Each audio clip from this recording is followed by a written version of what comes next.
बढ़ेंगे आगे। इसी बीच दिल्ली से बड़ी खबर, यूपीएससी में सीधी भर्ती मामला जिसमें लेटरल एंट्री के विज्ञापन पर रोक लगी है। ये बड़ी खबर दिल्ली से आपको दे दें, यूपीएससी में सीधी भर्ती मामले पर अब रोक लगा दी गई है। लेटरल एंट्री के विज्ञापन को लेकर केंद्र सरकार ने यह बड़ा फैसला लिया और लेटरल एंट्री के विज्ञापन पर रोक लगा दी गई। पीएम के आदेश के बाद विज्ञापन पर रोक लगाई गई है। यूपीएससी चेयरमैन को विज्ञापन रद्द करने के लिए चिट्ठी लिखी गई है। ये बड़ी खबर आपको बता रखे हैं। हालांकि देखिए, पीएम के आदेश के बाद ये बड़ा फैसला लिया गया है केंद्र सरकार की ओर से, जिसमें लेटरल एंट्री के विज्ञापन पर रोक लगा दी गई है। पीएम के आदेश के बाद विज्ञापन पर रोक लगाने के साथ ही यूपीएससी चेयरमैन को विज्ञापन रद्द करने के लिए एक चिट्ठी भी भेज दी गई है। तो ये बड़ी खबर यूपीएससी में सीधे भर्ती मामले से जुड़ी हुई आपको दे रखी है। ये बड़ा अपडेट आपको दे रखे हैं। लेटरल एंट्री के विज्ञापन पर रोक लगा दी गई है। ज्यादा अपडेट इसी पर लेंगे, हमारे संवाददाता पीयूष तिवारी हमारे साथ जुड़ गए। पीयूष, आपसे जानना चाहेंगे, पीएम के आदेश के तुरंत बाद विज्ञापन पर रोक और एक चिट्ठी भी लिखी गई है, क्या क्या आदेश दिए गए, जरा पूरा अपडेट इस मामले पर। बिल्कुल, अगर हम बात करें तो हाल ही में आपने देखा होगा कि यूपीएससी ने 18 अगस्त को अलग अलग मंत्रालयों में, चाहे ज्वाइंट सेक्रेटरी की बात करें, डायरेक्टर की बात करें, डिप्टी सेक्रेटरी के पदों पर करीब 45 स्पेशलिस्ट नियुक्त करने के लिए भर्ती निकाली थी।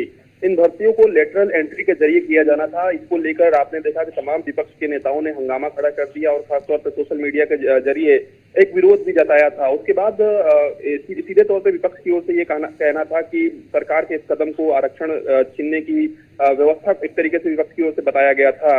और कहीं न कहीं सीधे तौर पे लेटरल एंट्री के जरिए चूंकि तमाम जो भर्तियां होती हैं वो प्राइवेट सेक्टर के लोगों को भी बिना मंत्रालयों के प्रमुख पदों पर भी कहीं न कहीं काम करने का मौका मिलता है। इस पूरे मामले में सबसे बड़ी बात है कि पीटी जो मंत्री हैं जितेंद्र सिंह, उन्होंने बाकायदा यूपीएससी अध्यक्ष से लेटरल एंट्री के भर्ती के विज्ञापन को रद्द करने की जो बात है वो कही है और बाकायदा इसके लिए पत्र भी लिखा है। इसके अलावा अगर हम बात करें तो ये भी जानकारी मिल रही है कि बाकायदा प्रधानमंत्री की सहमति के बाद कहीं न कहीं ये पत्र जो है वो लिखा गया है। सीधे तौर पे ये कह सकते हैं कि जिस तरीके से केंद्रीय मंत्री जितेंद्र सिंह ने यूपीएससी के चेयरमैन प्रीति सूदन को ये पत्र लिखा है और क्योंकि लगातार जिस तरीके से विपक्ष के नेताओं ने इस भर्ती का विरोध करते हुए सामाजिक न्याय के खिलाफ इस भर्ती को बताया था, तो कहीं न कहीं अब विपक्ष के नेताओं का क्या कुछ बयान आता है इस पर देखने वाली बात होगी। फिलहाल जो सरकार ने बड़ा एक फैसला लिया। ठीक है पीयूष, माफी के साथ आपको रोकना चाहूंगी। समाजवादी पार्टी के प्रवक्ता अनुराग भदौरिया हमारे साथ जुड़ गए हैं। अनुराग जी, स्वागत आपका न्यूज़ वन इंडिया में। और उसी के साथ यूपीएससी में सीधे भर्ती मामले को लेकर एक सवाल आपसे भी, जो लेटरल एंट्री के विज्ञापन है उस पर पीएम के आदेश के बाद रोक लगा दी गई है, इस फैसले को आप कैसे देखते हैं? जिस तरह से भारतीय जनता पार्टी पिछड़ों का, दलितों का, इनका हक मानना चाहती है, हक छीनना चाहती है, इसके खिलाफ समाजवादी पार्टी ने आवाज उठाई। और समाजवादी पार्टी हमेशा से समाज के अंदर में लोगों का हक दिलाने की बात करती है। भारतीय जनता पार्टी की सरकार को लगा कि वो ये नहीं कर पाएंगे क्योंकि इंडिया गठबंधन आवाज मजबूत करेगा। डर के मारे इन्होंने अपना रोल बैक कर लिया। लेकिन ये तय है, इंडिया गठबंधन, समाजवादी पार्टी ने ये तय किया है कि भारतीय जनता पार्टी अब अन्याय नहीं कर पाएगी। भारतीय जनता पार्टी की सरकार एससी, एसटी और ओबीसी के अधिकारों को नहीं छीन पाएगी। अगर वो ऐसा कोशिश करेगी तो उसका आंदोलन होगा और तेज आंदोलन होगा। इसलिए आज भारतीय जनता पार्टी की सरकार को इस बात का डर है कि इंडिया गठबंधन मजबूत है, वो किसी भी कीमत पे गलत काम समाज के अंदर में आरक्षण छीनने का काम नहीं होने देगी और समाज के अंदर में न्याय की बात के लिए आवाज उठाती रहेगी। और जब जब समाजवादियों ने आवाज उठाई है, चाहे 69,000 भर्ती शिक्षकों का मामला हो उत्तर प्रदेश के अंदर में, उनके अधिकारों की आवाज उठाई, अंततः कोर्ट से हमें न्याय मिला और आज सरकार को एहसास हो गया है कि अगर वो ऐसा नहीं करते तो आवाज और बुलंद होती। उसके पहले ही उन्होंने अपना रोल बैक कर लिया। यही हमारी जीत होती है कि जनता ने आशीर्वाद जो हमें दिया है उनके अधिकार के लिए हमेशा लड़ते रहेंगे, अनुराग जी न्याय दिलाते रहेंगे। जी अनुराग जी, देखिए आपने भी जिक्र किया और कई दूसरे विपक्षी दल भी जो ये आरोप लगाते हैं कि सरकार आरक्षण पर चोट कर रही है। और इस वक्त जो फैसला लिया गया, जो जिसकी कि हमने आपको भी जानकारी दी है, इसमें आपको क्या लगता है कि जो फैसला है वो किन मायनों में ये लगता है कि आरक्षण को ठेस पहुंचाने वाला है, और क्या इसमें और तमाम चीजें हैं जो आप सरकार से एक्सपेक्ट करते हैं? क्यों इसमें एससी, एसटी, ओबीसी का कोई प्रावधान ही नहीं था, वो सीधी भर्ती कर लेते भाई। फिर यूपीएससी का मतलब क्या हुआ? फिर आईएएस और आईपीएस की जो एग्जाम होते हैं, फिर उस एग्जाम का मतलब क्या हुआ? जब आप अपनी ही विचारधारा के लोगों को, बीजेपी अपनी विचारधारा को लोगों को इसमें भरना चाहती है पीछे के गेट से, ऐसा नहीं चलेगा ना। देश संविधान से चलेगा। ये सरकार संविधान विरोधी है, संविधान को ही खत्म करना चाहती है। अरे यहाँ पे एग्जाम होता है यूपीएससी का, उसके बाद जिसका सिलेक्शन होता है वो उसमें भर्ती होते हैं, और आप इनडायरेक्ट वे में अपने लोगों को भर्ती करना चाहते थे, अपनी विचारधारा के लोगों को। ऐसा नहीं होगा। समाजवादी लोग इसके लिए संघर्ष करते हैं और करते रहेंगे, ऐसा कभी होने नहीं देंगे।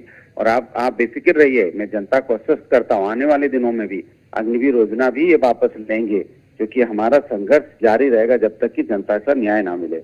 हम जनता के न्याय के लिए लड़ते रहेंगे, और सरकार को बाध्य होना पड़ेगा। जिस तरह से उन्होंने लेटरल वैकेंसी जो निकाली थी वापस की, ऐसे ही वो एक दिन अग्निवीर योजना भी वापस करेंगे। धन्यवाद। ठीक है, बहुत बहुत शुक्रिया न्यूज़ वन इंडिया के साथ जुड़ने के लिए। अनुराग भदौरिया, समाजवादी पार्टी के प्रवक्ता, हमारे साथ जुड़े, और सीधे तौर पर इस बड़े फैसले को लेकर उनका ये कहना है कि कहीं ना कहीं ये आरक्षण पर चोट करने का काम सरकार कर रही है, जिसके लिए हम आवाज उठाएंगे। और देखिए, उसी के साथ जो बड़ा फैसला आया वो लगातार बड़ा अपडेट अपने दर्शकों को दे रखे हैं। केंद्र सरकार ने रोक लगा दी है, और रोक लगाते हुए पीएम के आदेश के बाद विज्ञापन को रद्द कर विज्ञापन पर रोक लगाने का ये बड़ा फैसला सामने आया है। यूपीएससी चेयरमैन को विज्ञापन रद्द करने के लिए एक चिट्ठी भी लिखी गई है।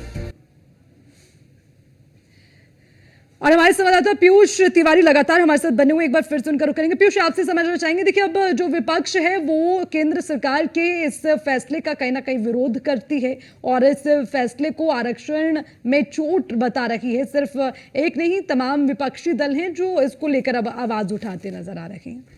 बिल्कुल, अगर हम बात करें तो ना सिर्फ विपक्षी दलों की बात करें, बल्कि हाल ही में आपने देखा होगा कि एनडीए के जो सहयोगी दल है, खासतौर से चिराग पासवान की अगर हम बात करें, उन्होंने भी अगर हम बात करें तो इस भर्ती का एक तरीके से उस पर सवाल उठाई थी, और सवाल उठाया था और एक तरीके से विरोध किया था। लेकिन चूंकि ये फैसला क्यों लिया गया है, इसके पीछे भी तमाम जो कारण है वो बताए जा रहे हैं। और जो कार्मिक मंत्री ने इस पत्र में जिक्र किया है, जिसमें उन्होंने लिखा है कि सरकार ने यह फैसला लेटरल एंट्री के व्यापक पुनर्मूल्यांकन के तहत लिया है। इसके अलावा इस पत्र में ये भी कहा गया है कि अधिकतर लेटरल एंट्रीज जो होती हैं वो 2014 से पहले की थी, और इन्हें एडहॉक स्तर पर किया गया था।